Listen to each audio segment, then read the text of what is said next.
Okay, I think we're good to go.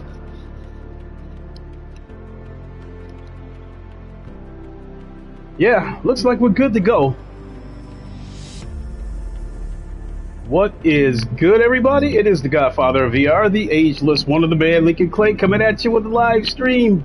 Coon, what is good, my guy? Today, we are coming back to ACC on PS5 Next Gen. And originally, as you guys can see, I'm wearing the PlayStation Pulse 3D headphones. And I bought those a couple of days ago. And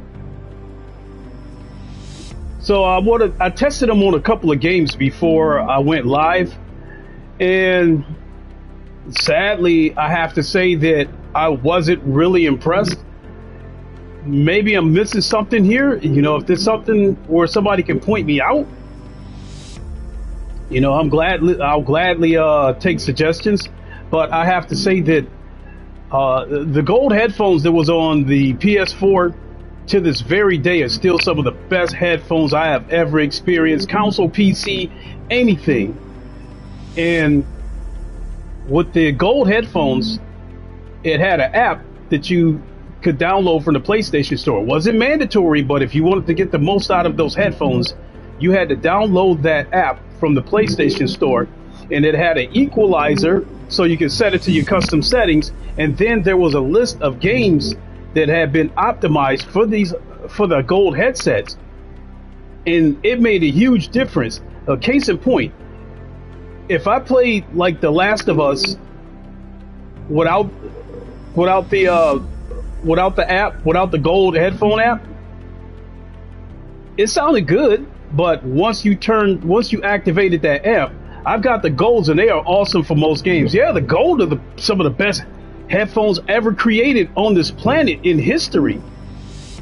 So when I came back and played The Last of Us on the gold headphones, using the headphone app, the sound and the immersion was incredible. And it's not just the Sony exclusives. There was also third-party games on there. Case in point, Battlefield Hardlines. When I played that without just straight up with the headphones, the guns in that game sounded like cap guns. But when I turned on the app and used the gold headphones with the app, like the sniper rifle, for instance, had bass. And I mean like the boom that was coming from that sniper rifle. I think it was a 50 cal. The bass was mind-blowing. So you fast forward to these Pulse headphones right now. They don't sound bad. They sound like any other premium headset that you would get. But I haven't found anything about these headphones that make them stand out. I honestly, I was thinking it would be the same way that it was with the gold headphones, that if I play any kind of Sony exclusives, that I would get the most out of it. So I went back and played MLB The Show before I went live. And honestly, it sounded good. But my biggest problem with it is these headphones weren't loud enough. So I decided, let me test some other games. And I came here to ACC. So this wasn't meant to be an ACC stream. So I came to ACC, and I noticed that the headphones were louder with ACC. And so I was like, let me test the sound. So I pulled out the Dualsense controller and was monkeying around with it. And I was like, you know what? Hey, for laughs, let's go ahead and do a stream like that and do ACC, testing the Pulse headphones and testing these Dualsense controllers. So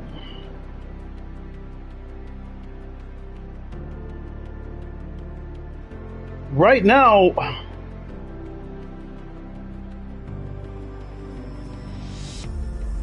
the only good thing that, the only thing that I can really say about the Pulse headphones versus these Steel series that I got right now is that these headphones are proprietary. So I would like to think that Sony is going to give priority to these headphones over any other third-party headphones that would be used on the PlayStation.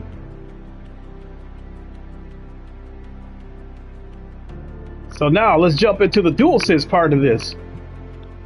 So I was racing, and could have been my imagination, but I was coming down the straights. I hit the brakes and I locked up the wheels. And it could have been my imagination, but I thought I felt something in the triggers. Mac was good. I thought I felt something in the triggers as the brakes were locking up. So I'm like, wait a minute, did they optimize this game for the DualSense controllers with the next gen patch? So, but let's go ahead and jump in, because I thought, hey, it would be funny to go ahead and play this on a controller on one of my favorite tracks. I would love to wear my golds in VR, but it doesn't fit well. Well, I will say that. Hold on. Oh, you know what? Hold on. Let me. Stay. I needed to pause that just so we can get some quiet. It's. You know what? Kuhn, I'm glad you brought that up. Something I forgot to say about the gold headphones. In fact, I'll show you guys. There they go, right there in front of me.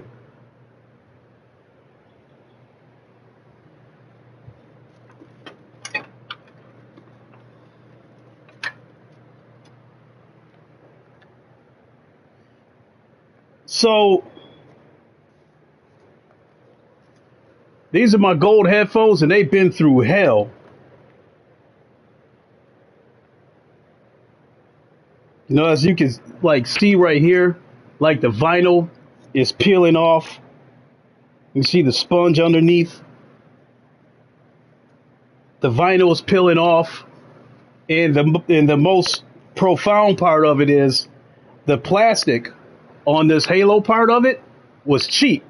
It snapped right there, and it snapped right there. So I had to use a shitload of tape to fix it. And then it still snapped down there. You can see where it's dangling. These headphones, even in this busted up state like that, they still work just as good as the day that they came out of the box. Still to this very day, one of the best headphones that I've ever heard. But I have to be honest and say that they were cheaply made. As far as this halo band that goes over your head, the shit was cheaply made. And so whenever I did wear these headphones, I would have to, do I got one in front of me? Trying to see.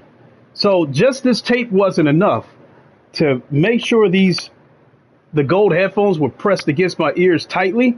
I had to wear this, and then I wore a headband, a really tight headband. Mine also snapped. I had to get the second edition, and most apps don't work for the second. Oh, that's crappy, Coon. So for this, I had to wear a headband over this so it would pull the earmuffs in closer to my ears so I could get full immersive sound from it.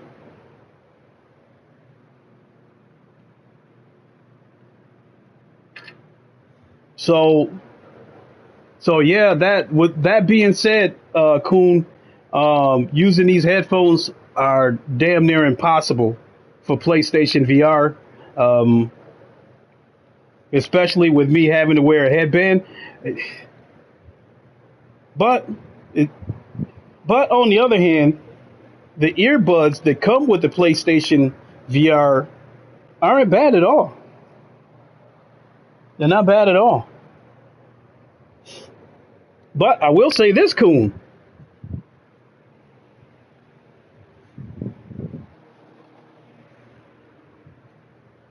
So here's the box for the Pulse headphones, and as you see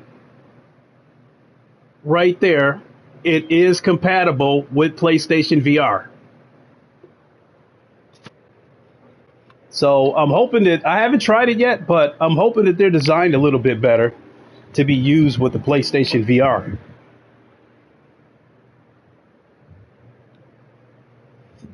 So and so right now, that's my other gripe right now, is that there doesn't seem to be, now somebody can point me in that direction, but I went through the PlayStation store. I had to have tubes in my ears, so as an earbud, so earbuds don't work for me long term, but they're all right. Okay. So somebody can point me in that direction. But I went through the PlayStation Store and I did not find any kind of app for these Pulse 3D headphones. So therefore, if therefore it takes me back to my point that I'm not really impressed with these headphones, because from what I'm getting out of these headphones right now. Hold on, show you another set of headphones.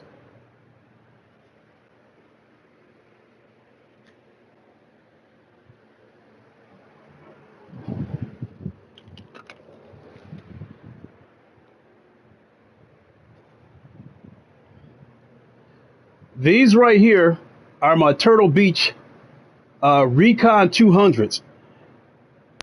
As far as the sound goes, these sup wireless pulse sounds better than plugging it in. Cold yogurt was good. Um, I don't doubt that. And see, the thing about it is, a couple of my previous streams, I plugged earbuds into the controller, so it made me sound really muffled. And then I plugged the Steel Series in on my last couple of streams. I wired them into the Dualsense, and I sounded good, but that microphone was so sensitive that it was picking up all kinds of wind noise and stuff from these fans that I've got running in here, because it's hot as hell in this apartment. So I got like one, two, three, three fans and a ceiling fan above me. But coming back to these Turtle Beach headphones, these were, at the time that I bought them, these were $65. And as far as the sound goes, you couldn't get a better bang for the buck, because these are amplified headphones. And the bass in these headphones was incredible, but there was a trade-off to these headphones. Right here, where the wire goes into the headset is cheap. After such a time, it'll start to degrade, and then you'll plug it into your controller and you'll only hear sound coming out of one side, and then you have to, like, the 3-point the jack, you have to like try to spin that around inside the controller to get sound to come out from both sides of the headset. So they was cheap in that aspect. So it almost sounds like damn near anything you buy, the trade-off is cheaply made. Yeah, the quality is there, but it's cheaply made. And that's what it comes down to. The gold headphones, great quality, cheaply made.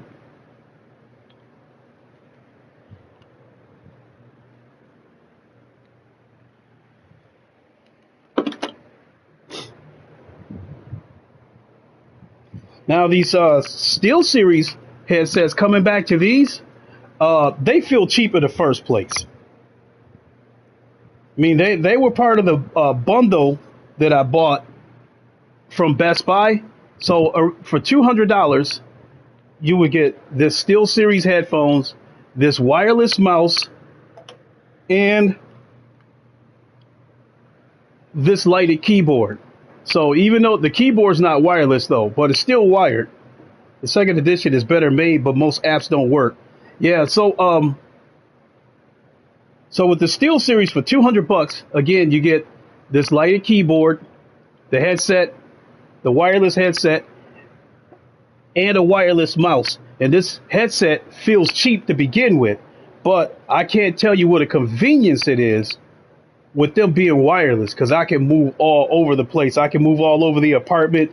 Like, for instance, when I'm in the kitchen doing dishes, I take this wireless mouse in the kitchen with me and slide it along the microwave so I can navigate through YouTube and watch videos on my TV while I'm doing dishes. Because right here, this opening, the sink is right behind this opening. So I can like stand right at the sink and do dishes and look right through that opening at my TV. And I got a 65-inch TV. So I'm watching YouTube, with this wireless mouse and these wireless headphones. So that's the beauty of it. But I'll have that same convenience with these Pulse headphones. Take the Pulse DualSense controller in the kitchen with me, and I'm wearing these Pulse headphones, and I can still watch YouTube that way. So That is one of the conveniences of wireless. But yeah, these Steel Series headphones, they feel cheap. Um, as far as the sound goes, the bass isn't really great. I'm being honest. I still have yet to find out how the bass sounds on these Pulse 3D headsets. So, um, yeah, where's what? Okay, I'm about to say which DualSense am I using? Here's one of my DualSense controllers, and here's the other one. I got two DualSense controllers, one for me and one for my son whenever he comes over, because that's pretty cool that you could play. We were playing Call of Duty multiplayer split screen. That's pretty cool, but I think the PlayStation couldn't handle all of it, so we had to go in there and turn off some shit. Um, I think we might have had to go in there. I can't remember if we had to go in there and set a performance mode or whatever the case may be.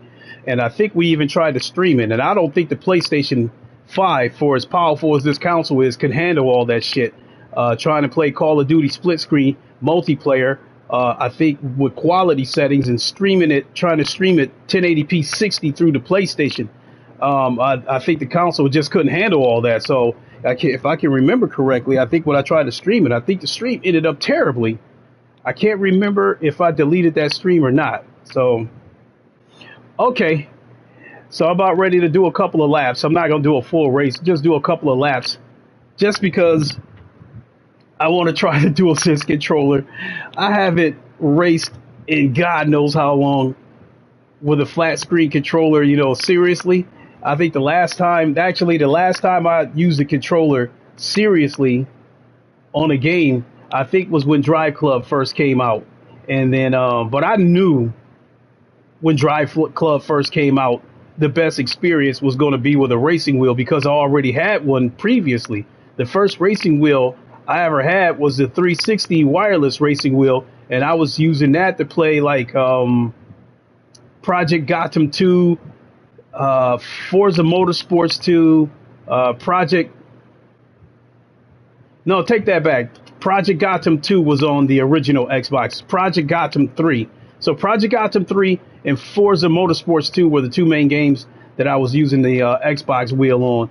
And so it was the first wheel that I ever experienced with force feedback as well. So I already knew that when Drive Club came out that the best experience was going to be with a force feedback wheel. Enter the Thrustmaster T150 that I have, and that's pretty much why I bought that wheelbase, was to be able to play Drive Club on it. So, all right, I think I babbled on long enough. Let's go ahead and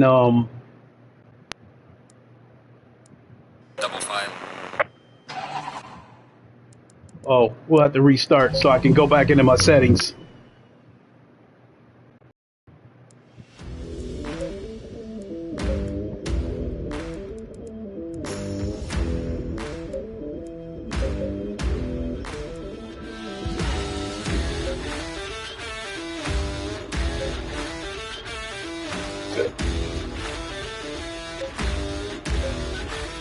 The Steel Series bass speakers are 40. Steel Series Active Pro Wireless for PS5, and I like them. Bass isn't as good.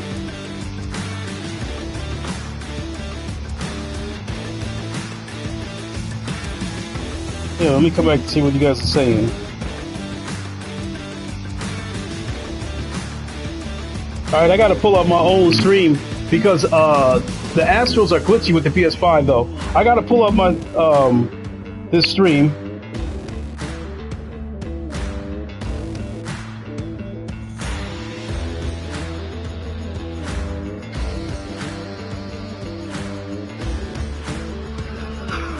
All right, hold on a second, folks.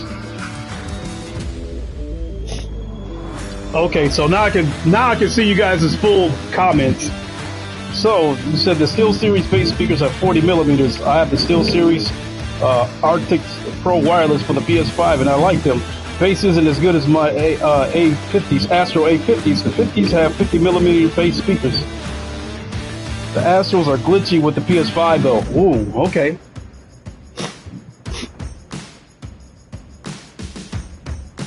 Well, I can set this up here since I'm not using the wheelbase. When I'm using the wheelbase, I really can't set shit up here because it'll get shook off and land on the floor.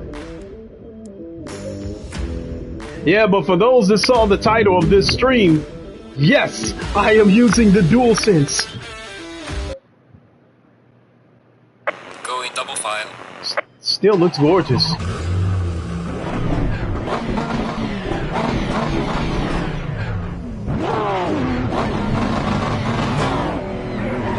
The crazy part about it is there's less input lag with the controller than there was with the wheelbase. But Kudos is working on that.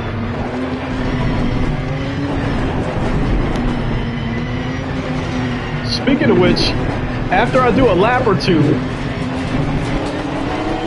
I'll come back and show you the statement that Kudos released about some of the stuff that they're working on. Car on the left. Clear on the left. Car on the left. Clear on the left.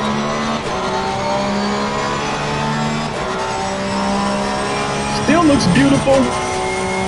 Still running 60 frames per second. And it's actually kind of loud. Because I feel like I got to shout to be heard. Wait a minute, yes, I think I did feel something.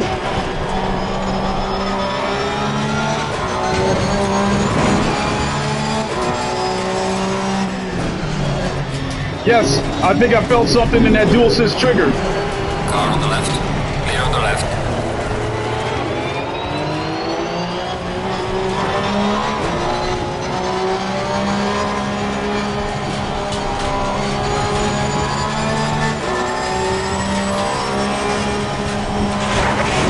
Oh!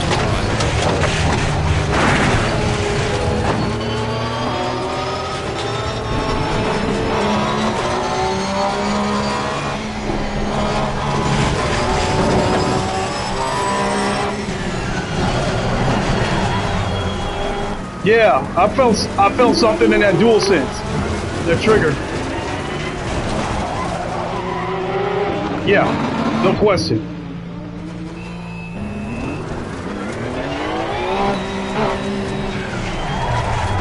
Yep, no question about it, because I got my hands on both triggers when I hit the brakes, and I can feel something in the left trigger, but I don't feel anything in the right trigger.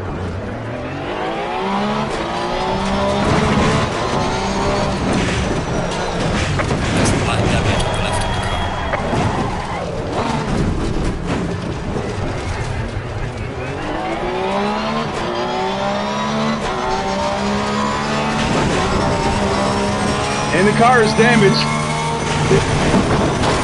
The steering wheel is cocked slightly to the right. And the car is trying to pull to the left.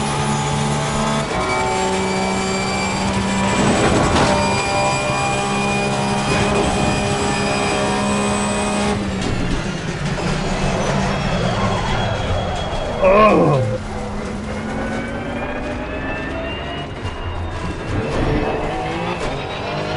Rather than start this race over, we're going to go to the pits.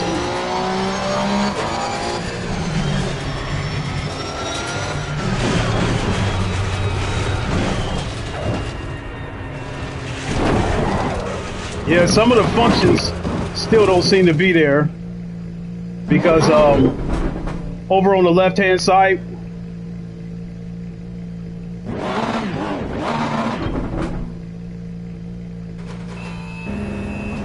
you should be able to scroll through the menus. There it is right there. It's going to take a minute. So I did almost a minute worth of damage to this car. See, this menu screen that you're looking at in your lower left-hand corner, you can bring that up on the fly on PC. So I don't know if this is a glitch that I couldn't bring it up on the fly. But also on the PC version, if you look at the part that's I am late. What car are you driving? My normal Porsche. Also, in the PC version that a basic Ali pointed out, you can't swap drivers. You can set up like a 24-hour race, but it appears you can't swap drivers. So, hey, I'm actually curious to go onto an online race and test that theory. And you can see, you saw the guys running around changing the tires. Unlike Forza Motorsports, where you pull into an empty pit and all you hear is wrenches and impact guns, but you don't see anybody actually working on the car. At least GT Sport has that.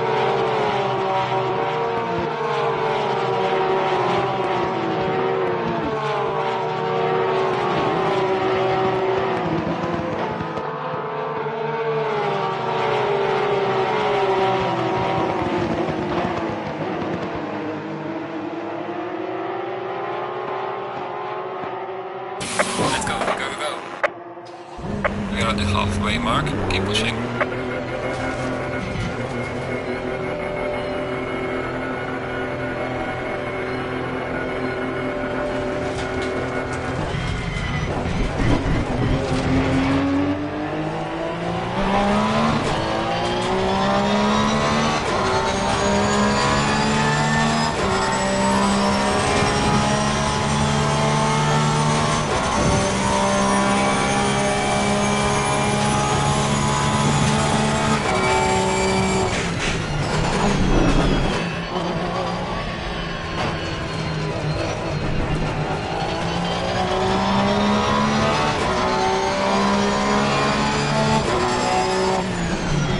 Yes, the Dualsense definitely work. The Porsche is an untasted piece of a vehicle. If I stand next to one,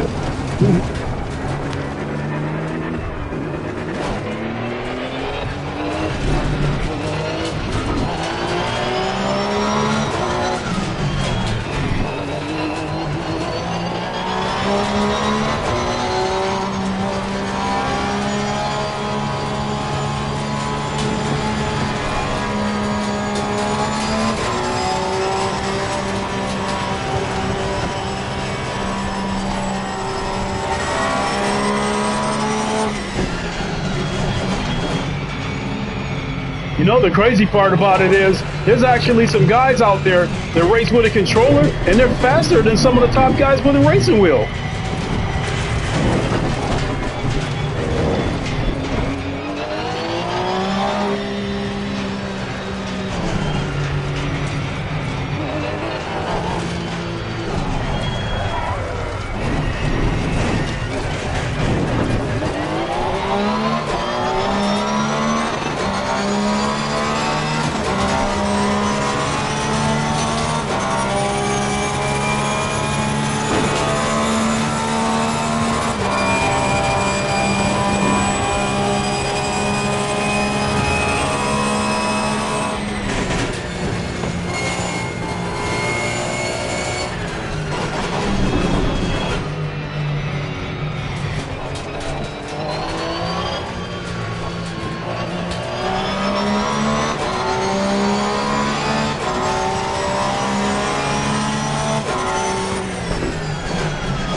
Gaming Legends, what is up, my guy? You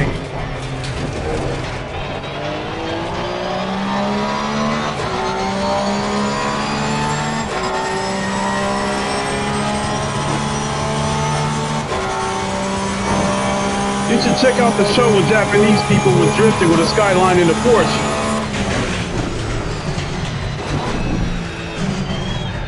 Hey, Garuda, whenever you get a chance, come back in the comments section. After this stream has been processed for replay, and put a link in the comments. Leaders on final lap.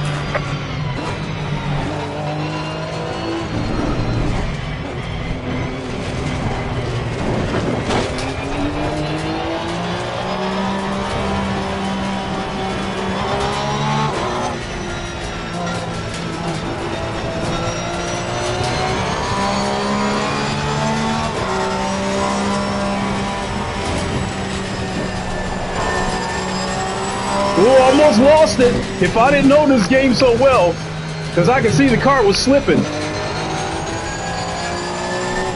Other than the Porsche, you like the Z?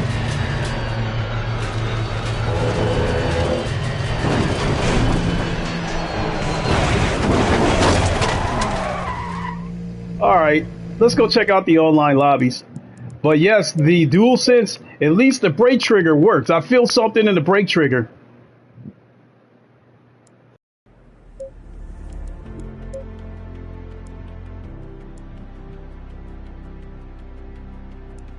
Will it let me do a quick join?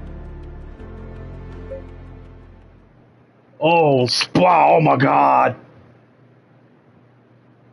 Green light. Oh my God! That ping is horrible. I cannot stay in here.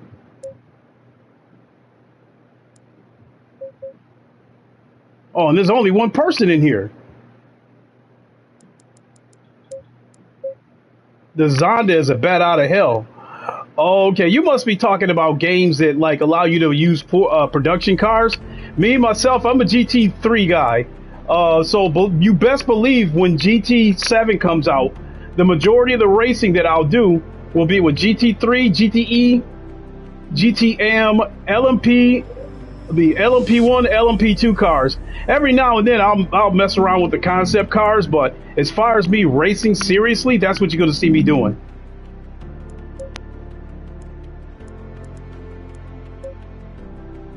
When you play shooters, the triggers resist like real triggers. Yeah, I found that out when I was playing Call of Duty Cold War.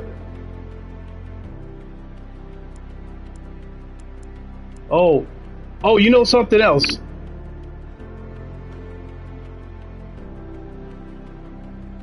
Something else that the 505 and Kunos, you know, they were a little bit more transparent now. Now that it's like burning ashes everywhere and they gotta fix this shit. They came out with a statement, at least the community manager did, and gave a list of things that they're focused on working on. And one of the things that a lot of people pointed out, I guess like in career mode, some of the tracks don't render 30 cars. Some tracks only render 25 cars. And they said that was by design. The reason why is because not every track in real life has that many stalls. So whatever, like when you're playing career mode, however many people are in there, however many cars in there, try to go to go-to car, working with the McLaren 720s right now. Okay. When I first played this game, I started out on the Honda NSX, but it tried a bunch of other cars and ended up settling on the Porsche. So back to the situation with how many cars are being rendered. When you're playing single player and you don't see 30 cars rendered, it is according to how many pit stalls are on that actual track in real life.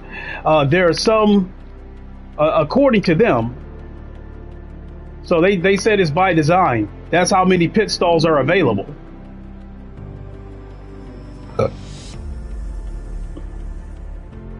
So they're on the ever popular Monza.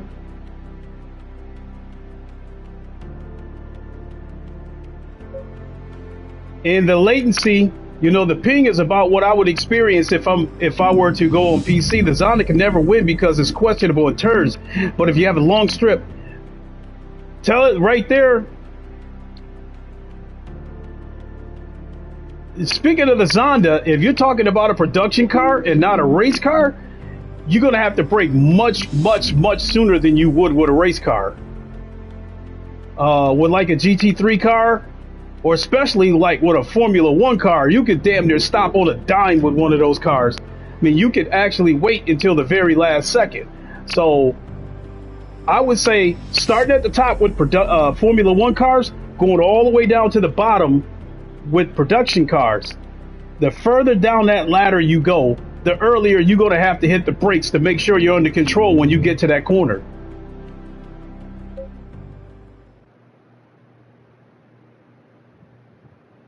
Green light. Go. And you guys see the corner up there. I've got my... Damn, look at that glitch. I got my Black Panther corner up, poster up in the corner. Wakanda forever. Show that to you guys real quick.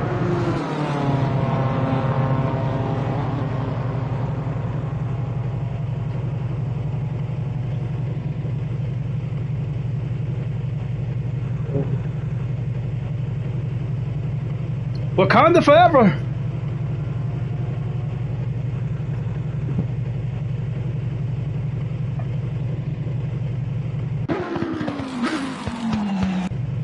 I think they also got to fix this voice chat too, because since all I hear is static and noises, I don't hear anybody talking.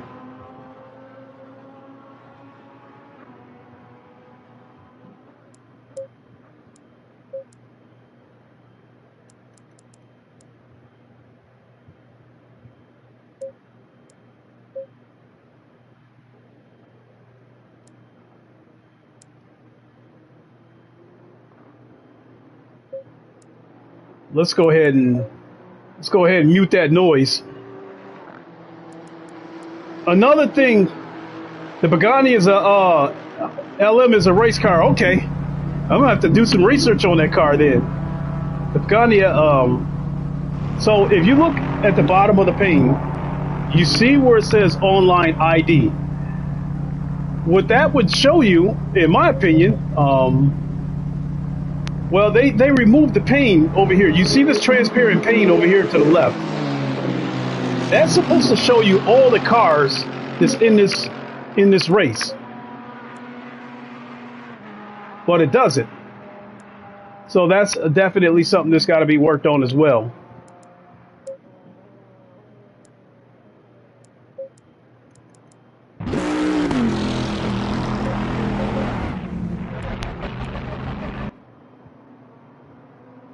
I'm not talking about the street version. It's on the BTW. Okay, that's what I thought you were talking about, Garuda.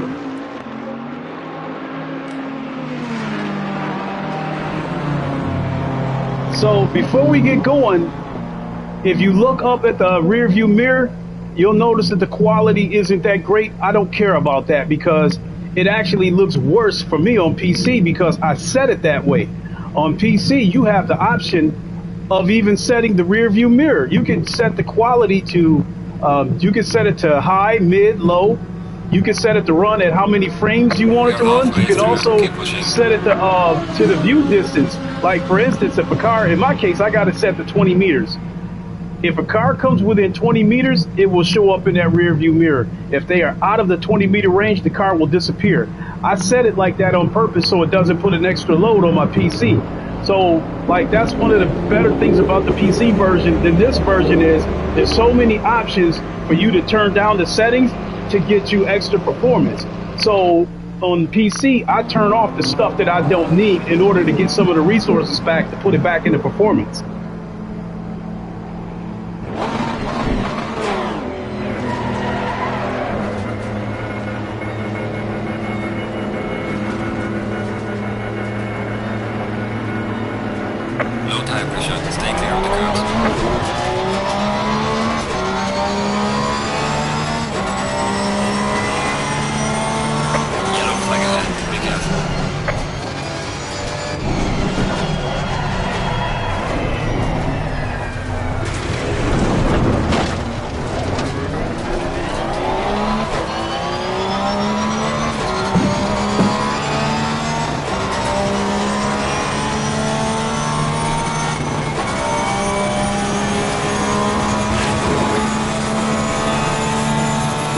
I'm running the 3070, but I'm also running the Intel 12900K, which I believe is currently the fastest GPU on the market.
Oh my God.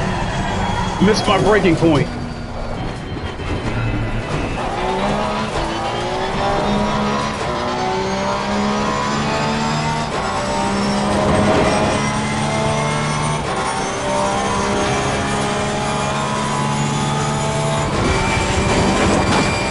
Yeah. You would be right, Garuda.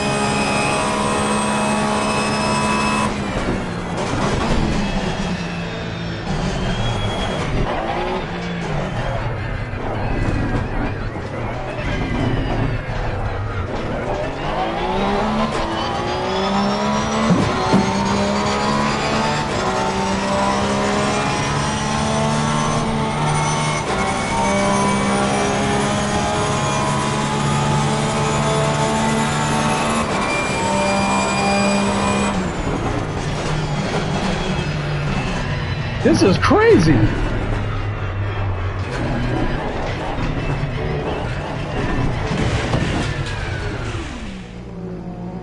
This is, hold on, let me go back to the garage.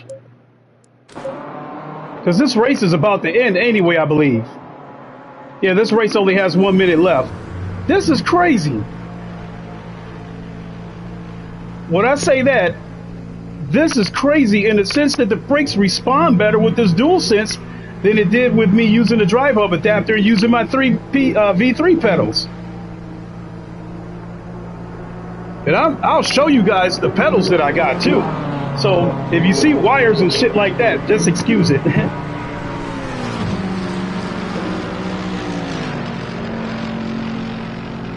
These are my V3 pedals with the load cell. These pedals are $370. And you see the load cell right there. And then right there, that is the vibrating motor for the brakes. Right, so whenever I lock up the brakes, the pedal will vibrate. And then I'll even show you the bass shakers that I bought underneath. Right there. That is the bass shaker that I got mounted underneath the pedal plate. So it's mounted right underneath the brakes, and that bass shaker is about the size of my hand. And to put it in simple terms, it's a rumble pack. So whenever I lock up the brakes, I get feedback like you wouldn't believe.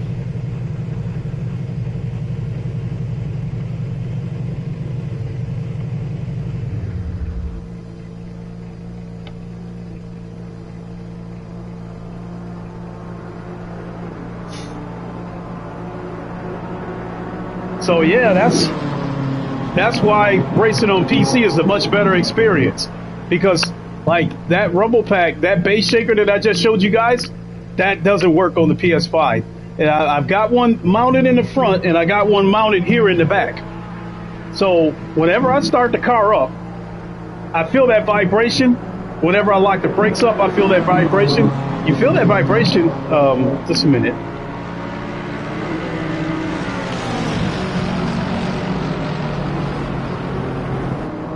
Oh, I forgot. Got a controller.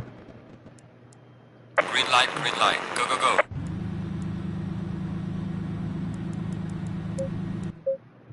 Forgot. So we got to get some silence so I can stop yelling.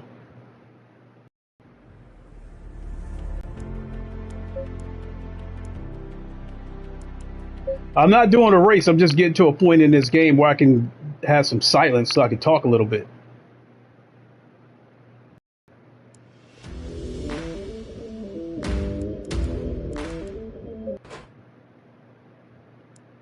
All right, there we go. Ooh, my voice is starting to get scratchy.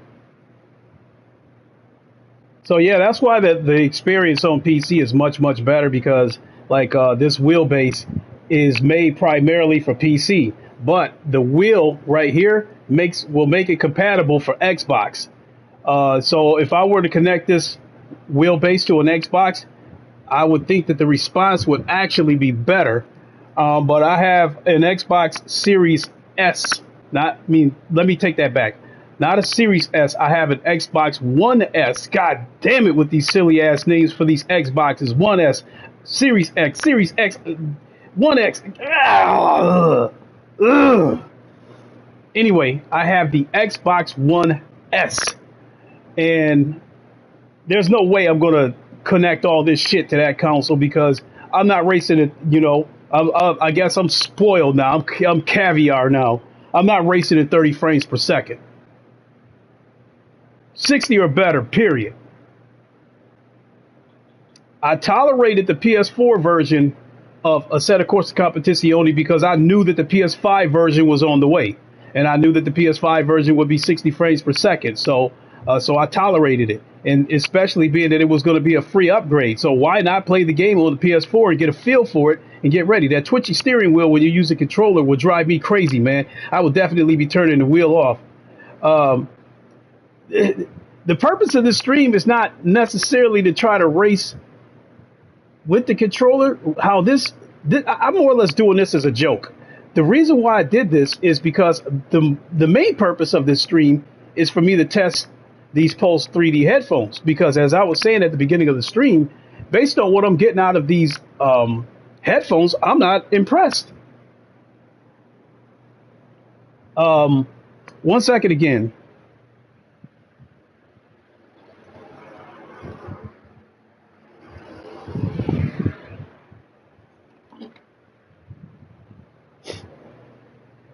So I've got several headphones here, and and I've said that at the beginning of the stream, and I'll show you guys again. Just tried the PS5 version today, and I'm really impressed. Million miles away from the PS4. It's beautiful. It's beautiful, and the 60 frames per second is there. They just got to fix like the leaderboard, the delta, all the data that you would record in a race. It seems to be working single player, but not really working multiplayer. So they got to fix that. And they're working on it. They are aware of it. They released a statement talking about some of the things that they're working on. So that's the biggest thing that people have been complaining about. So that's what they're working on the most. So to show you these headphones versus the Pulse headphones that I'm wearing. These are the Sony Gold headphones that I showed you guys a while ago. They're cheaply made, but the quality is incredible. They are some of the best headphones that I've ever heard in my life to this very day. And then I showed you guys earlier these SteelSeries headphones. Quite a few bugs, I admit. Force feedback, yeah. And that's the other thing. The force feedback is something that they're going to address, but at the same time, I can't really complain about the force feedback because I am using this drive hub adapter, because this wheelbase right here is not licensed for the PS5, so it will not work on the PS5. Therefore, I had to use this this drive hub adapter. And the drive hub adapter will not work by itself. You also need this Ori mini controller, because what you're essentially doing is you're plugging a licensed product into the PlayStation as a kind of like as a bypass or a go through, and then it will let you use this wheelbase on the PS5. The drawback is that when you connect it, this is a Fanatec wheelbase, but it recognizes it as a Logitech G29. So as far as like the button mapping and shit like that and bindable stuff, I'm only able to use what is available for the G29. So coming back to the headphone thing. So I showed you guys those beat up gold headphones. These are my SteelSeries headphones. These are my wireless PC headphones. They sound good, but they don't have much bass. They felt cheap right out the gate. So I never expected much out of these headphones. To me, these look like the type of headphones that if you were to walk into Best Buy and buy them by themselves, the headphones itself to me look like they're worth about $40, but they would probably charge you $70 because of the FR. What's up? Because of the wireless adapter. You have a wireless adapter for these SteelSeries. It looks like it almost looks like a USB adapter like that. You plug it into the PC and you get wireless headset. You get a wireless headset on PC. I can use these on the PlayStation, but I have to use the where's that fucking cable at? The male to male 3.5 millimeter jack. You have to use one of these 3.5 cords. This male on both ends. So right here, they're male on both ends. Plug one into the headset and plug the other one into the PlayStation controller. And then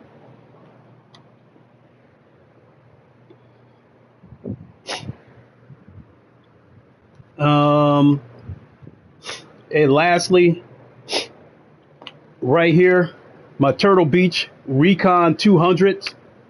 This headset right now sounds every bit as good. I have E50 wireless pair from retail store Argos in the UK, and I think they're great. But E50, oh, pair, okay, yeah.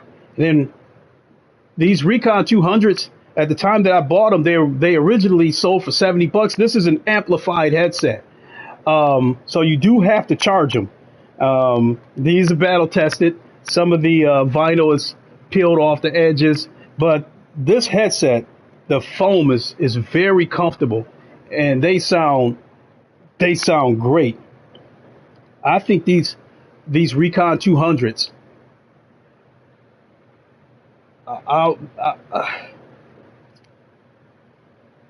You could make a case. I think these Recons 200s, out of all the headsets that I've got, produce the second most bass that I've heard out of the headsets that I got. The headsets that I've got that I think produce the most bass as far as in-game bass would be those Sony Gold headphones. But you see how they were cheaply made. But as far as like third-party headphones that I have in here, these probably produce the most bass. But again, cheaply made. The tip right there, the 3.0 jack was broken off. I won't say how that happened. And then the wire. This wire right here is cheaply made because after a while, when you plug it into the controller, you'll hear static and you only hear sound coming out of one side. So you kind of have to move the jack around so both sides will come through. So great quality with these, cheaply made. And so that brings us back to the Pulse headphones that I'm wearing right now. They sound good, but I don't hear anything coming from these Pulse headphones that make them stand out from any of the other headsets that I just showed you. That being said, I would probably say, I would go out on a limb and say that if these Turtle Beaches that I have right here, if they weren't broken, whenever I'm playing like third-party games on the PS5, these Turtle Beach Recons 200s, they would be the headsets that I go with. And I might even go get another pair of them. Because these Pulse headphones, unless I'm missing something, they're not giving me the jaw-dropping performance that I thought. Honestly, you want me to be honest? Like, right now,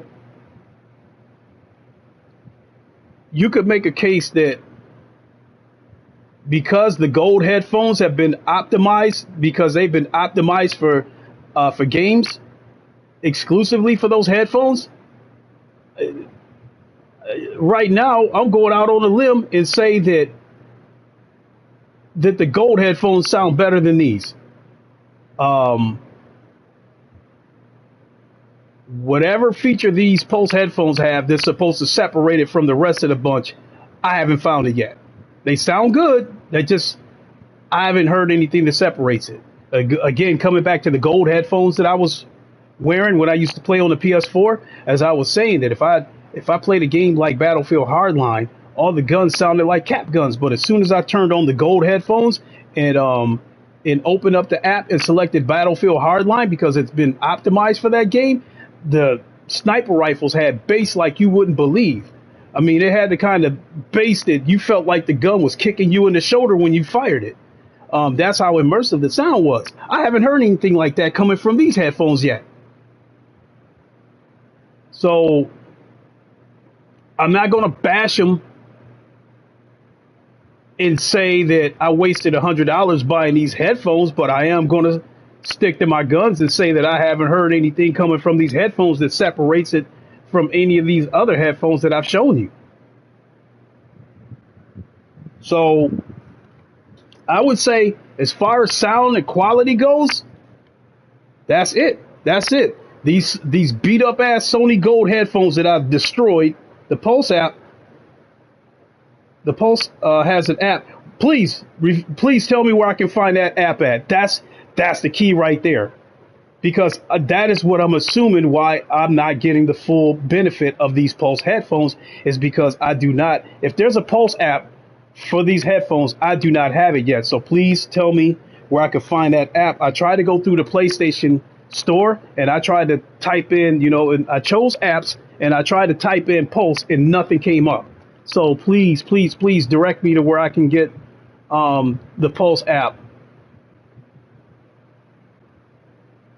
Because I'll put it this way, once I get hold of that Pulse app, I would like to think that my opinions of this headset is going to change once I get hold of that Pulse app. Because I want to come back and try games like Ratchet and Clank, which I already have, MLB The Show. I think those are and Spider-Man Miles Morales. Those are the Sony exclusives that I have on PS5. And I want to try them through these Pulse headphones. And for $100, these headphones got to be capable of giving me more than what I'm already getting. So please direct me to the Pulse app, exactly where I can find it.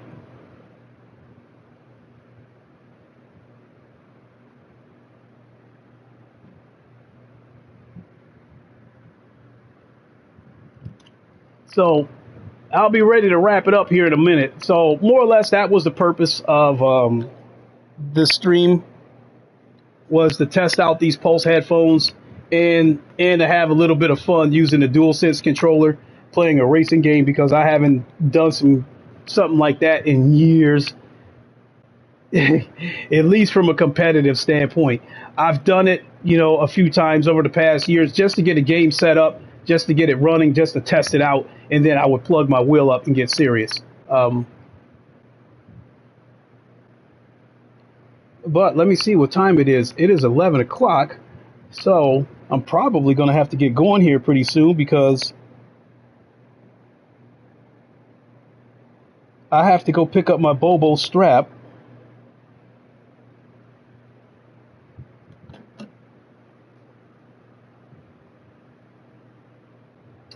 Because for my VR headset, and I can show you guys that too. I got so much damn junk in this apartment. I mean, this apartment is like Radio Shack. So this is one of my that's my neck fan that I wear around my neck when I'm racing, because you actually build up a sweat, especially racing in VR with this wheelbase, because this wheelbase puts out 20 Newton meters of torque. So it puts out the amount of torque that you would get out of a real race car. When you turn this shit up to 100%, the force feedback is so strong that when the car goes into a slide, you have to let go of the wheel or it could break your wrist. So far my headsets goes, I got the Oculus Quest right here, and this is the standard head strap that it comes with. I bought the Bobo VR headset on this Oculus Quest right here. And it is very, very comfortable. The problem was with these pivot points right here that I have taped, it allows you to move the back of it up or down to fit your comfort. The problem with that is that it doesn't stay. If you play games where you're moving your head around a lot, this will start to slide up the back of your head. So I had to tape it here and tape it on the other side so that pivot point won't move around. So now, it's stable and it's very, very comfortable. I wish I would have bought two of these right out the gate, but I wasn't sure whether I was going to like this or not, because the first time I took a look at this, I kind of gave it a little bit of a negative review. And then after I taped it, I came back and gave it a second chance. And I liked the way it felt once I taped the pivot points so they couldn't move. So I finally got around to ordering another one. And and it's waiting at the Amazon locker for me to go pick it up. Yeah, I got so much junk, so much junk. I show you guys my destroyed Alienware PC.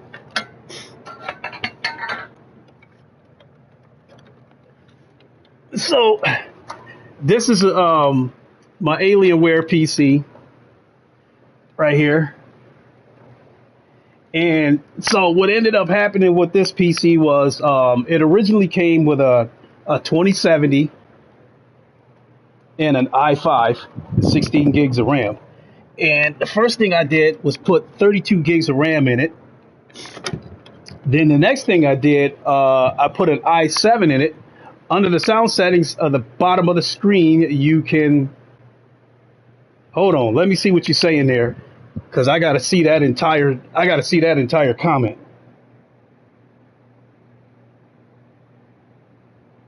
Under the sound settings.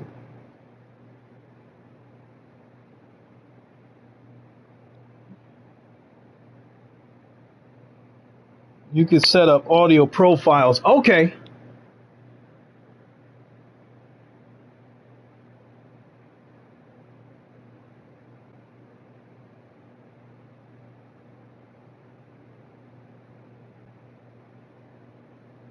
Okay, so coming back to the PC story. So as far as the PC goes, I upgraded to an i7. I gave the i5 that was in that PC to my son because it was an i5 9600K, and my son's PC came with an i5 8700F or some shit like that. And so then the next thing I did, I upgraded to a 3070. That's a whole nother story. It would take me 8 years to tell you guys. But I bought a 3070 because it was the only GPU that was available to me, and I gave the 2070 to my son. So the next thing I did after a while, I bought an i9 off of eBay. I saw the jump. I was getting incredible performance out of the i9, but the computer would occasionally crash. And it was recommended to me that you probably need to go and get the latest bio update. So I went to the Dell site and I downloaded an update that I thought was the BIOS update. Long story short, it killed my computer. It destroyed it. So I come back. This was happening. That was happening. Ultimately, what ended up happening was it killed the motherboard. And the motherboard inside that Alienware PC is proprietary. You can't swap it out with a third-party one. And so at that point, I'm thinking that for what it would cost, I would just be better off building a new PC. Enter Voltron. I spent $2,000 to buy the necessary pieces to build my PC. And I built a beast. Even with that 3070, it's still a beast. It's got an i9 2900. It's got the i9 12900K, which I think is currently the fastest GPU on the market. If you include the fans, this in the GPU as well as the power supply, it's got 13 fans. And again, you know, I can show you guys. Excuse all the wires, but I can show you. I can show you my PC. That is a Voltron. You see all the fans, the lighted RAM. You see the water cooler right there. That's the exhaust fan right there. And then like these 6 fans right here, these are the intake fans. And then those 3 fans up there, those are the 3 fans that attach to the water cooler. And then you see the lighted sticks. That's my RAM. And then again, you see the water cooler, the light for the water cooler in the middle here. Now, unfortunately, it doesn't look that great because you see all the damn wires protruding and shit like that. And a lot of that comes from all these lights that's inside of this shit. They all have separate wires. They all have 2 wires, one that plugs into the motherboard and then the other ones that plug into a hub. So there's like wires all over the damn place with this PC. But that is Voltron. and this is my 65-inch TV.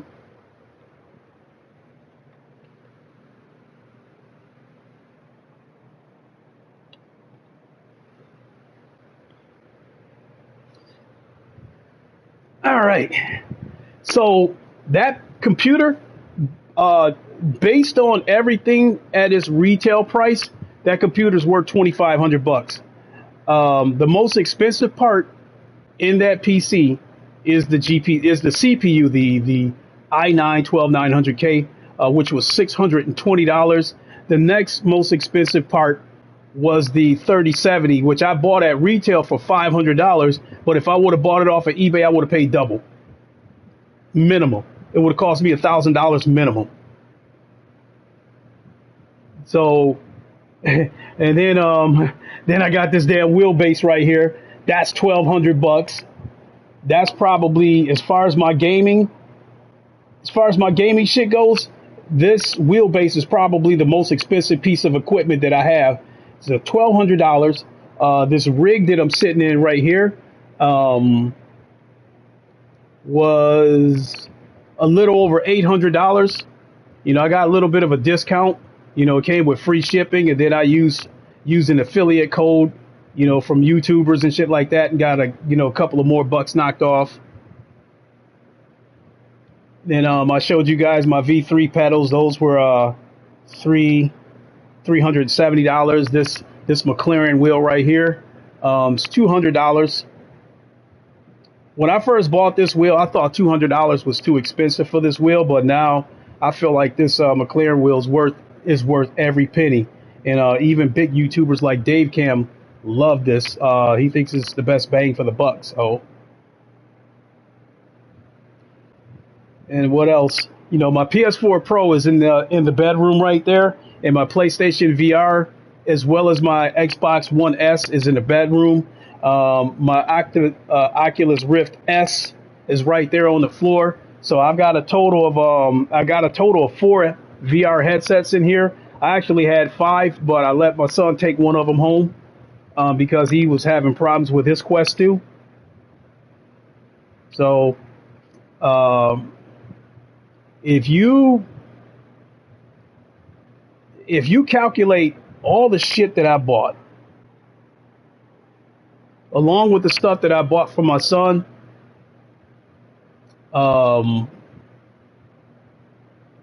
I'd probably say over the past few years, I've easily spent probably around $10,000. So, but it is what it is. It's, you know, I'm enjoying myself, and gaming is such an escape, and it's such a passion. So, so I would say that the money that I spent on all this stuff was worth every penny.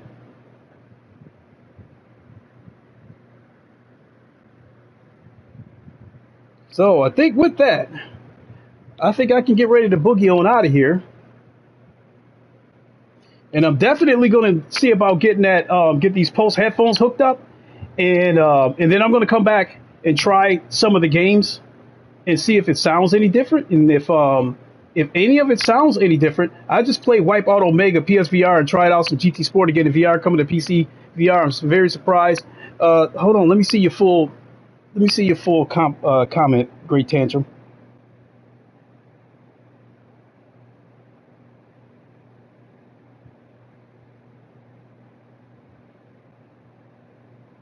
Hold on. 1 second, folks. Let me have these comments catch up.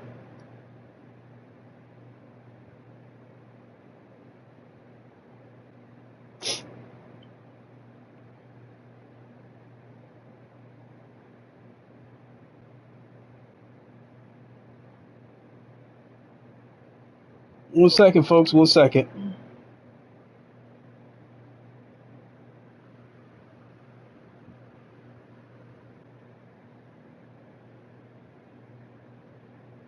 Oh, I forgot I turned down the volume here. So, how's ACC on PS5 so far? They did deliver on the 60 frames per second. they did deliver on the 30 cars. That part of it is absolutely incredible. It's unbelievable how smooth it runs. And I'll even show you in a second here, Great Tantrum. But there is a bunch of bugs. I'm not going to go through that again, you know, because I spent the past few days talking about each and every bug as I've seen them. I can't even remember all the bugs that this game has. I mean, this game, as far as the next gen patch goes, it feels like the Cyberpunk thing all over again, where there's a bunch of shit wrong with it, and it's going to take it's going to take some time for them to fix it. But the 60 frames per second and the 30 cars rendered, the game looks absolutely beautiful. I'll go around this corner for a second just to show you. Stay in double file.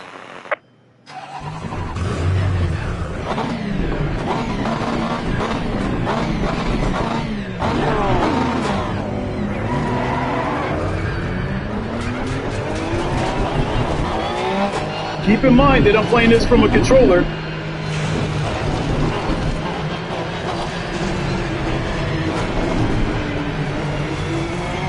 So the wheel's gonna flicker. Green light, go, go, go.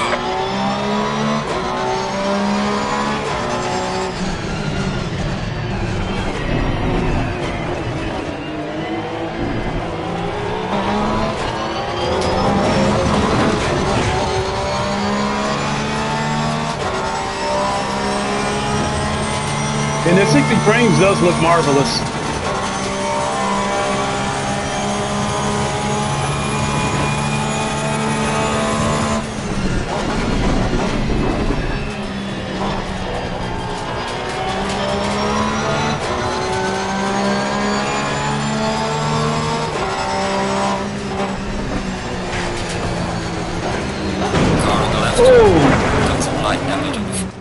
I meant to hit the brakes when I downshifted, but you get the idea, though. You see how good it looked, and it runs great.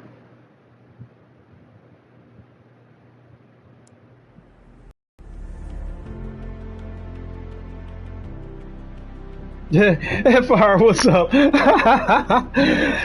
but I will say, for those of you who do like to race from a controller, the Dualsense, the left trigger works. When you apply the brakes, when the brakes start to lock up and the anti-locks start kicking in, you can feel it on the left trigger. So they did implement some of the Dualsense controllers in this next generation patch.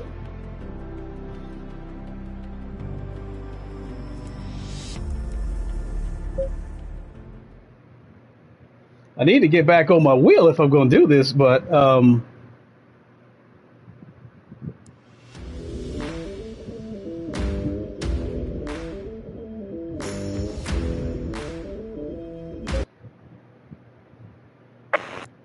okay, we had to get some silence again. Let me see what that latest comment was. I missed it. Lincoln, did you check out the sound settings for the Pulse? Also, under system settings, you can adjust the positioning of the 3D audio.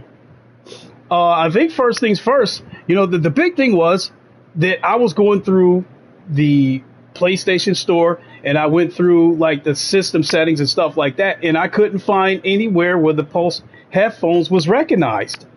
So I don't know if it'll let me do it from this. Let me see if I can do it from here. As soon as I hit the PlayStation button, it's probably going to cut out the video. So hold on.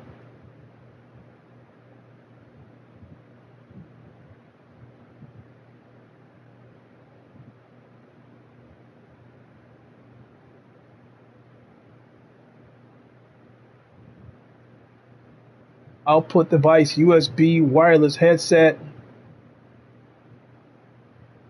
EQ, presets, shooter. Oh, bass boost. Let's put that in there. So you at least got the EQ.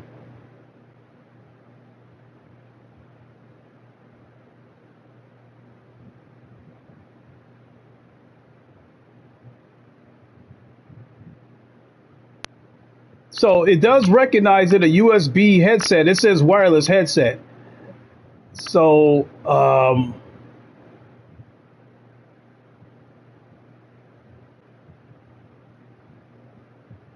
okay. It did say USB wireless headset, so it does recognize that a headset is connected, but it doesn't specifically say Pulse headset. But it does allow you to go in there and screw around with the EQ settings, though. So I put bass boost in there. So let's see how that sounds. Go in double file.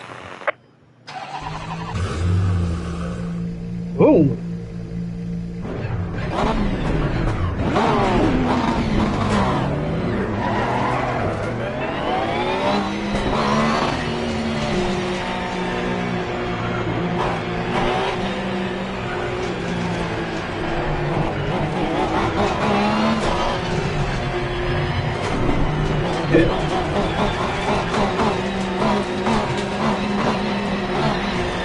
Green light. Give me the okay.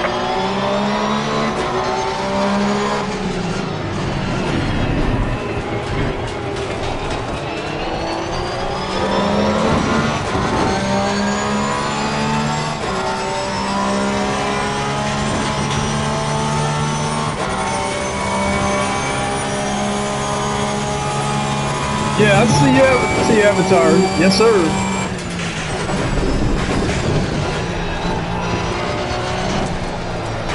Oh. Yeah, I can't get used to this controller. I just can't.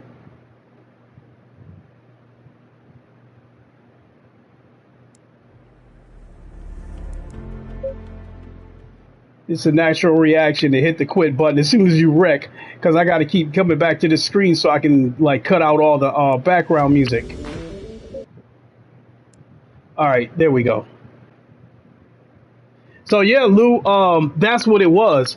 When I was looking through the audio settings, it didn't say anything specific about Pulse 3D headphones. It just wireless headphones. Just that's all I was seeing. So, but it still doesn't.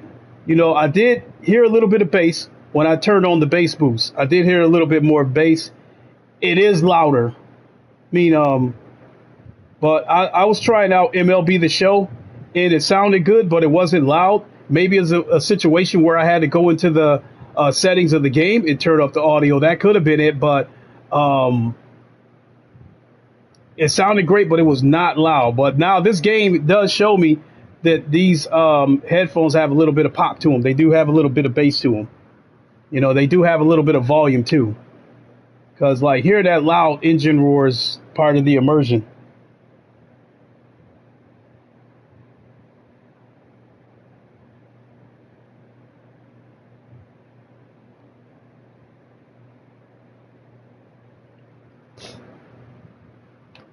So, I'm going to get out of here in a few minutes, but before I do go, I was telling people leading up to the release of the next gen patch for ACC, I was telling people that I was going to do a few streams on YouTube for the PS5 version, and then I was going to move these streams over to Twitch.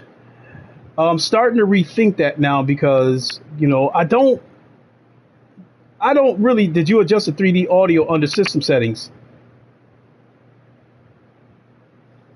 No, I did not.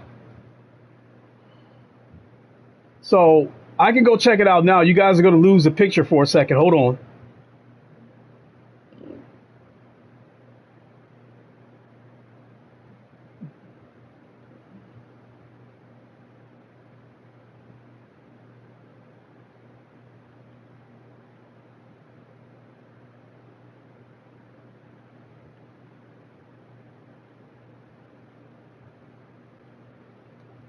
Okay, I'll play with that when this stream is over. What I don't want to do is go into the system settings and then it cuts off the stream because it might essentially make the PlayStation think you're closing the app, therefore it'll stop the stream. So I don't want to do that. I'll take a look at it after the stream is over. But I do recall seeing something in the system settings about the 3D audio. So we'll definitely go take a look at that after this stream is over. So anyway, as I was saying before I get ready to get out of here, bottom line is that these ACC streams for PS5, I've been getting more views for that than I do ACC on PC.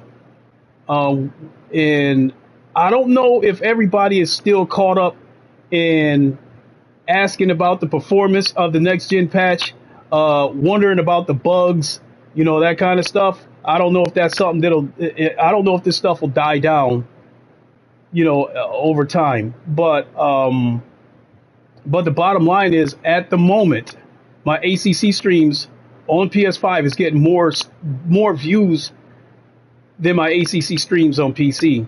So it's starting to make me rethink about going ahead and keeping my PS5 streams on YouTube for ACC.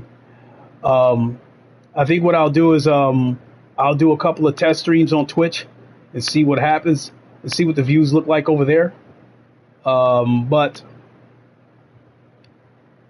when GT7 comes out, because I'm trying to tie all this together, when GT7 comes out, there's going to be a ton of racing streams on this channel, because I'll be going back and forth between ACC on PC, ACC on PS5, and GT7. And I'm pretty sure that when GT7 comes out, I'm probably going to get more views than I'm used to getting when GT7 comes out. I took that day off. This coming Friday, I took the day off. So I'm hoping that the game will unlock at midnight Eastern time, and I will definitely be streaming it. So make sure you catch that. And I think as of right now, at this moment, ACC with this next gen patch, in my opinion, is arguably the best looking racing game on the PS5. That could change when GT7 comes out. But right now, I think this next gen patch of ACC on PS5 is the best looking racing game out there. And so I'm definitely curious to see how GT7 will look with HDR, ray tracing, that stuff. And the big thing that people are hollering about on GT7 is that it looks like you could only render 20 player online lobby. And that's where ACC is going to have GT7 beat, where you can render 30 cars. You got 30 player lobbies. So all that being said, as far as racing games goes on PS5, it'll be pretty much ACC and GT7. On PC, it'll be pretty much ACC. Every now and then, you'll see me dip into Automobilista 2 or iRacing. But at the moment, sim racing is where my passion is, especially sim racing in VR. There's nothing like it. You can find the system at settings, sound, audio profile, scroll down, headphones, and click adjust. Okay. All right, cool. Sounds simple enough. So my throat's getting scratchy. So I'm gonna grab a drink. Oh, there it is right there. Shit.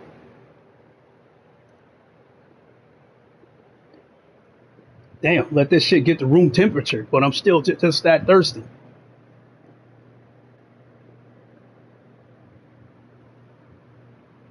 So, any questions or anything else that anybody wants to tip me off on, go ahead and shoot.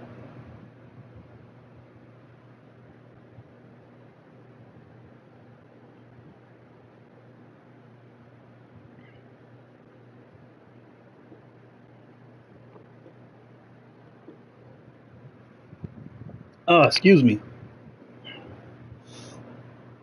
I guess some other things that I wanted to let you guys know about before I get out of here. Did you hear about some folks got GT7 already?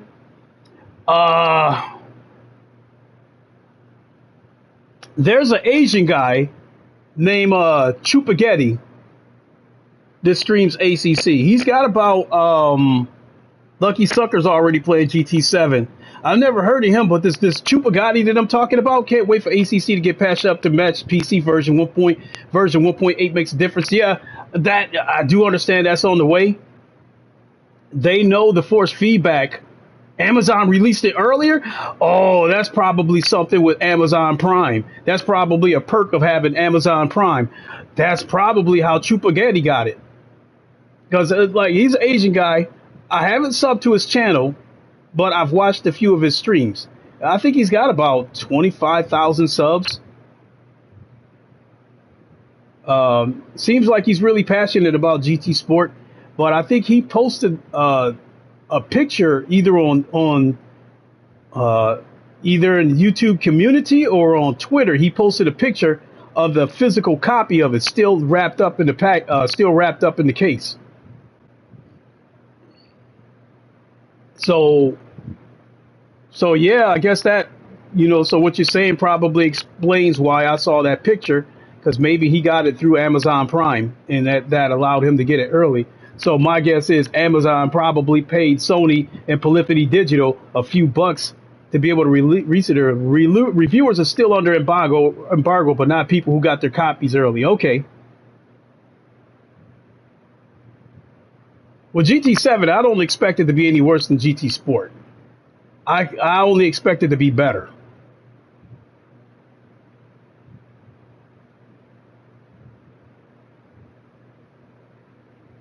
I would like to think that Polyphony Digital is not going to remove anything from GT7 that was in GT Sport, aside from the VR support, which will eventually come down the line when it gets PSVR 2 support, which will be much, much better. So in one sense, they would be taking one step backwards in order to go 5 steps forward. So we'll just leave the VR part of it out of it. But the GT7 flat screen compared to GT Sport flat screen, I assume that everything that was in GT Sport is going to be there with a lot of the new shit that they added to GT7.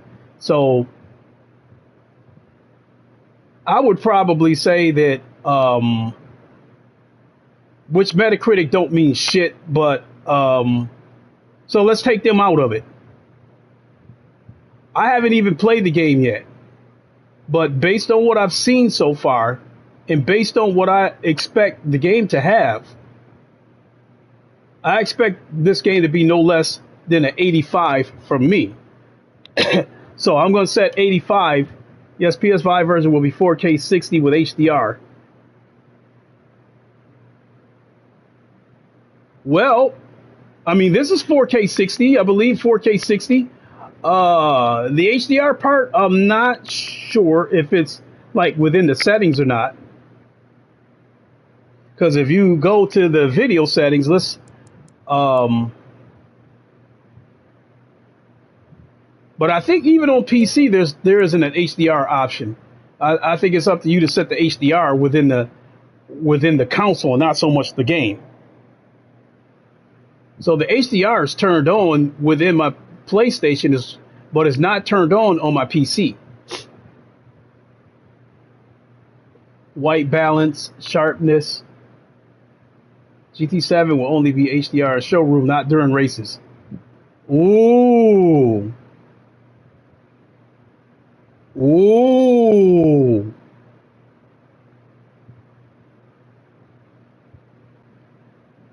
People are worried about PS4 version, but I hope it will turn out just like Horizon Forbidden West.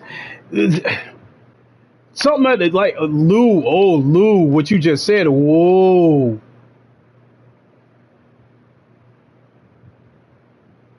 Whoa.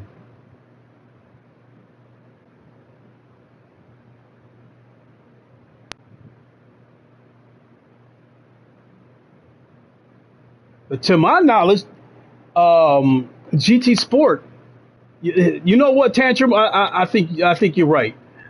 I think Lou probably meant to say ray tracing, because GT Sport on PS4 does have HDR. So there's no reason it shouldn't be in GT7.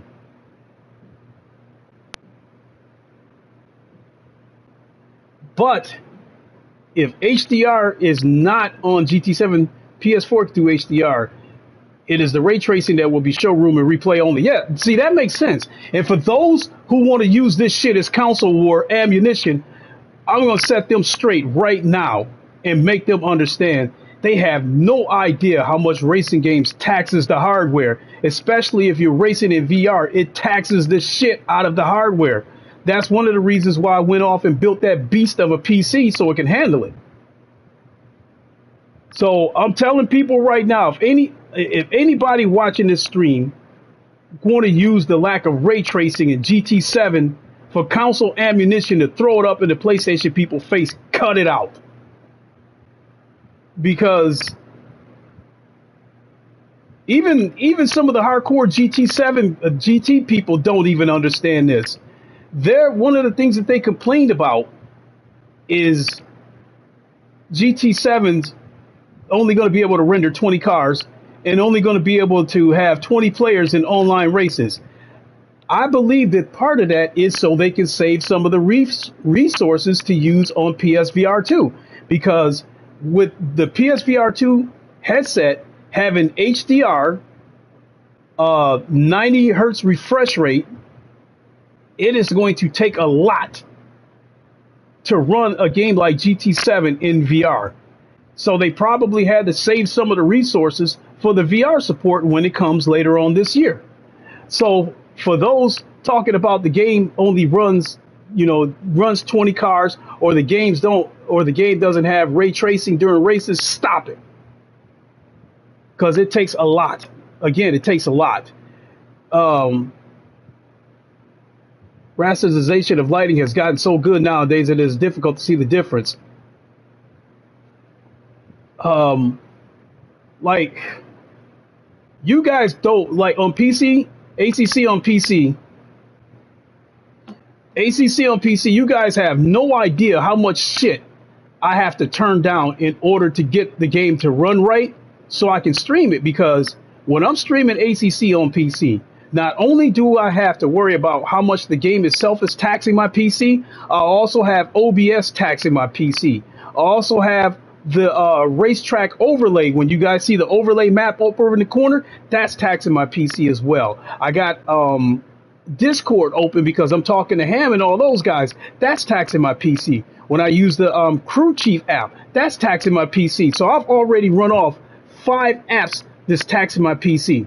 So and then I have to go to YouTube and pop out the chat, and then so I can put it inside the car with me so I can see you guys' comments. Because when I'm racing, I won't see it. I have to pop it out and put it inside the car with me. That taxes the PC as well. So those are 6 elements right there that I just named that's taxing my PC. So I have to go inside the game. I have to turn down the resolution. I have to turn down some of the shadows. I have to turn down some of the sharpness. I have to turn down some of the vegetation. I have to turn down so much shit on ACC on PC in order to get it to run right, so you guys don't see a shitty ass stream. And not only that, OBS, I have it set the output at 720p at 60 frames per second. I'd rather you guys see it at 720 because most of you are watching it from your phones, so you're not really going to see that much of a difference between 720 and 1080p. So I'd rather have the 720p resolution in order for you guys to get the smooth 60 frames per second when you're watching this stream. So that's another element that's taxing my PC. And to avoid a heavier load on my PC, I use 2 PCs for the stream. I got the gaming PC and I've got the streaming PC over there in that room. So that brings us back to people talking about, like, whenever they run into a hiccup, both sides need to stop this shit. I do think that the PS5 is a better built console than the Series X. The games seem to run better. I'm hearing less complaints about frame drops and shit like that on the PS5. But it still doesn't change the fact that when you run into a situation where there's a hiccup on the PS5 or the pickup or a hiccup on the Series X, understand that the way these games look these days, it taxes the hardware. I mean, these games are going from, when they used to be like 30 or 40 gigs on the PS4, now these games are jumping up to over 100 gigs. That shit, it taxes the hardware. So based on some of the tests that I've done, some of the comparison tests that I've done with the naked eye, because I don't have the equipment to run this shit side by side, but based on the tests that I've done with the naked eye, I would probably say that the PS5, as far as a graphics card goes, I feel like the PS5 might have a graphics card in it the equivalent of a 2060, maybe a 2070. Um, a game like two of the games that I've done visual tests on was Rainbow Six when they got the next gen patch, and Star Wars Squadrons. Um, Sony certainly applied a patent for accelerated ray tracing. Hopefully, it becomes something. Okay. When I ran these tests with the naked eye, I benchmarked the PC version. Like let's start with let's start with Rainbow Six.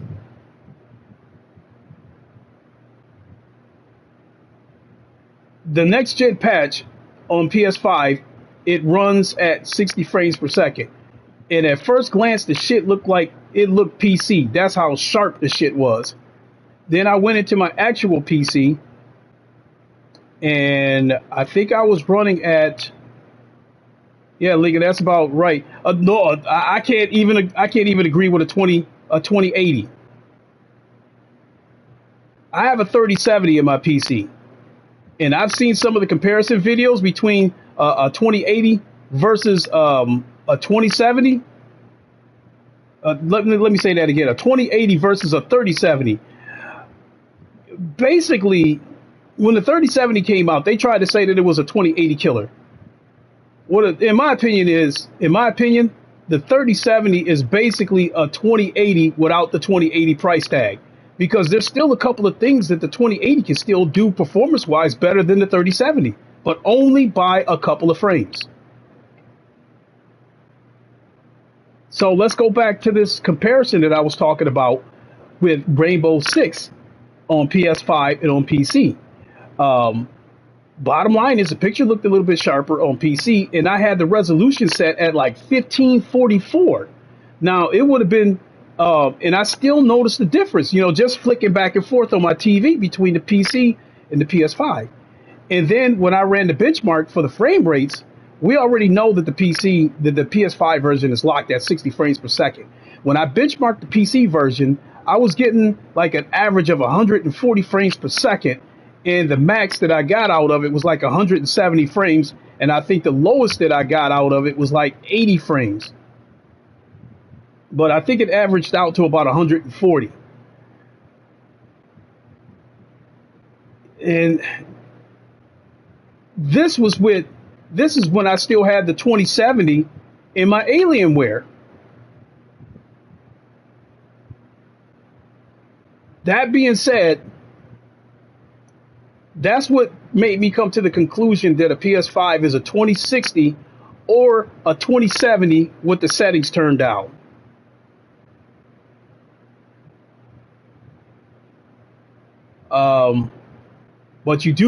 But I will say those Sony devs can work some magic, because they got some of those Sony exclusives looking so beautiful that you swear that it was a 2080.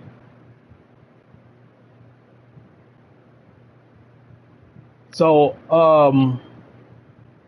this game right here, when I did that live stream of the live benchmarking, unfortunately I wasn't able to show you guys the overlay, but I did some benchmarking before I went live, and when I ran this game at 2160p on Epic settings, I was getting about 75 frames per second, rendering 30 cars. When I turned the resolution down to 1440, I was getting about 85 frames per second. And then when I turned the settings down from Epic to high, I think I was getting like 95 frames per second. But then the ultimate jump was I turned it down to 1080p for resolution, and I kept the settings at high instead of Epic, and I was getting over 200 frames per second with the PC version of ACC. That right there is why I tell you right now that the PS5, for as powerful as it is not touching PC. There's some games on the PS5 that makes you think that it's touching PC. It's like a premium PC, but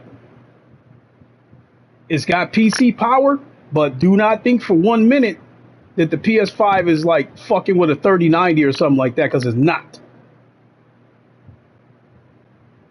But I'll still like maintain what I said before, that I do think that the PS5 is giving you PC performance, PC power without the PC price tag.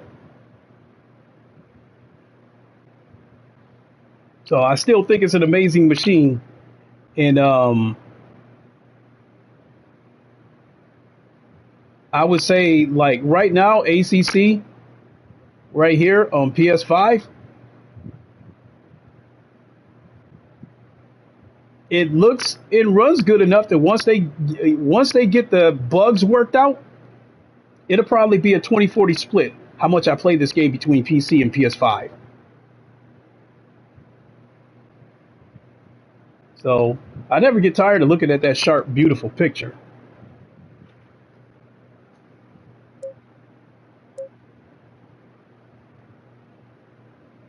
So voice is starting to get a little bit scratchy. What time we got? It's 11:30. I got to get ready here in about an hour to head out to pick up my son. And I got to stop at the Amazon locker along the way.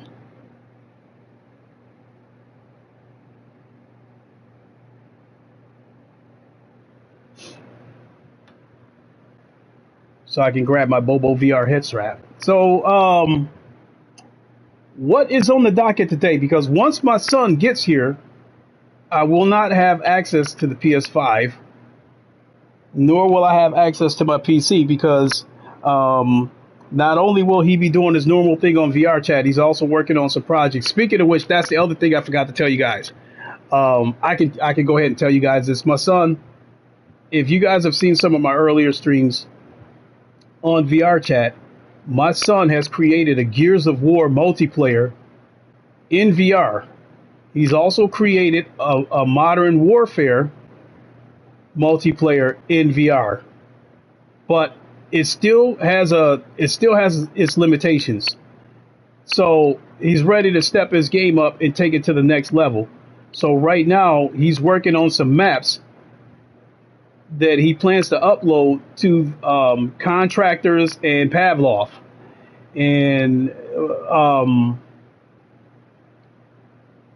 doing this stuff with the Unity engine, I guess my son knows this stuff in his sleep, but he's still learning the Unreal Engine. So he's saying that it's going to take longer than he originally thought.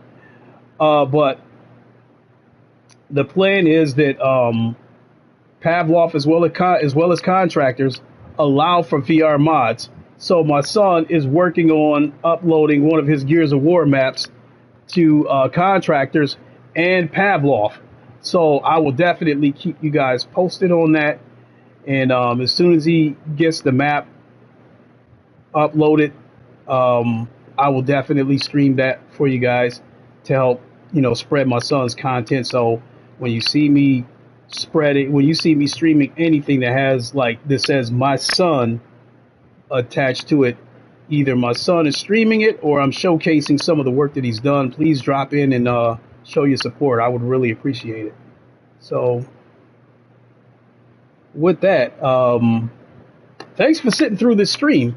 So, I didn't really do much racing, which I never intended to. I just wanted to test the Pulse headphones and show you guys that I was having some fun with the Dualsense controller. And yes, there is Dualsense implementation in this controller. The brakes, when you squeeze the trigger to use the brakes, when the anti-locks kick in, you feel it. You can feel the controller kind of boom, boom, boom, boom, boom, boom, boom, boom, boom. So thanks, Tantrum. Appreciate it. So I think it's time for me to go ahead and get on out of here. I'd like to do another stream today. I don't know what, though. So once my son gets here, if I do another stream today, it will either be something from the Quest 2 standalone, or it will be something on my PS4 Pro because because it's in my bedroom. So I guess we'll see how I'm feeling at the moment. With that, I think it's time to boogie on out of here. really enjoyed this conversation with you guys. Really, really enjoyed it. And no, we'll see you on the next stream. With that, you guys know the line. Wakanda forever, long live the king, and deuces. We'll see you later, everybody. Enjoy the rest of the weekend.